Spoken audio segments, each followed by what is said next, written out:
Hi, everybody. This is Reverend Jill Carey from Unity of Wimberley. I am currently in Fort Collins, Colorado, helping take care of my brother.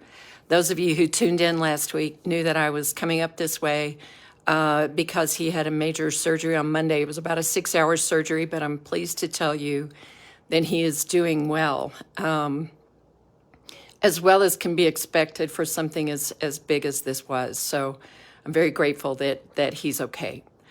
Second thing is, it's just a little personal note. Yeah, we've been having winter up here in Fort Collins, sub-zero temperatures, sub-teen temperatures. So yeah, I'm getting to have winter while I'm up here, just as you're having winter down in the central Texas area.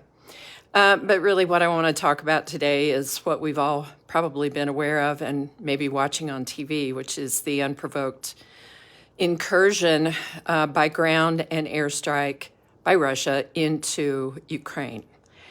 And I guess the thing that came to mind today is that as long as hubris exists in us, it's going to be visible in other people in a magnified way.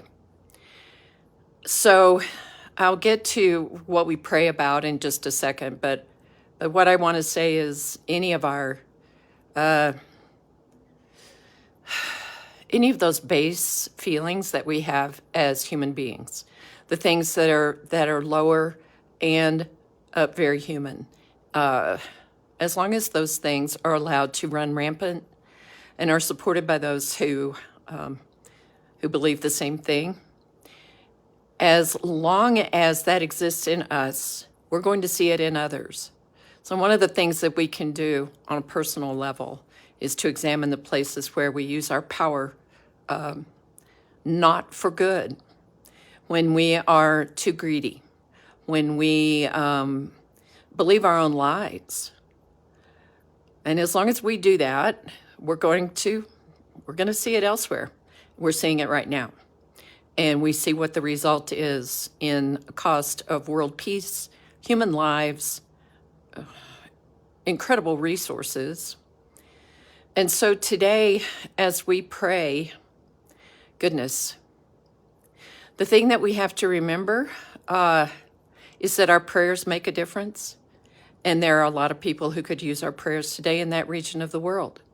There's a lot of fear. There's a lot of loss already. And this just began less than 24 hours ago.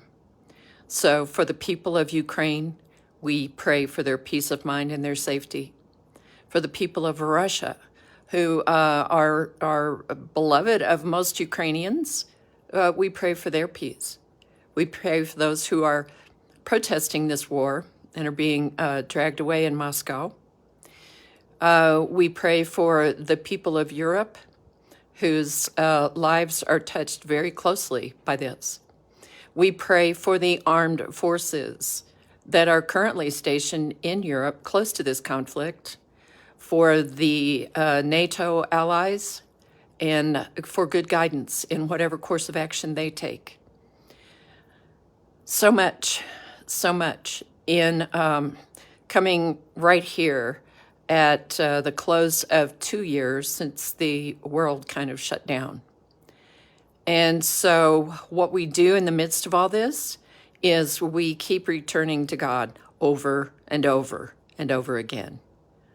If you're watching that coverage, send a prayer to all those people, everybody, to the journalists and correspondents that are in harm's way, reporting on what's going on. So this is our immediate challenge. This is our immediate crisis. And what it does is allows us to practice our praying.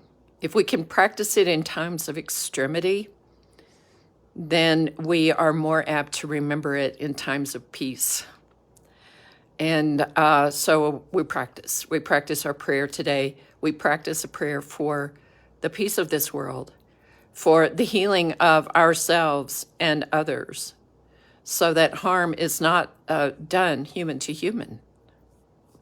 It shouldn't happen. It does happen.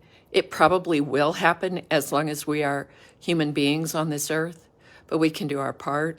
We can certainly do our part. So I'm going to leave you with that today.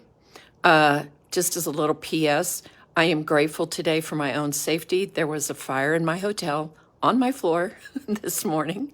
The alarm went off just as I was getting up for the day.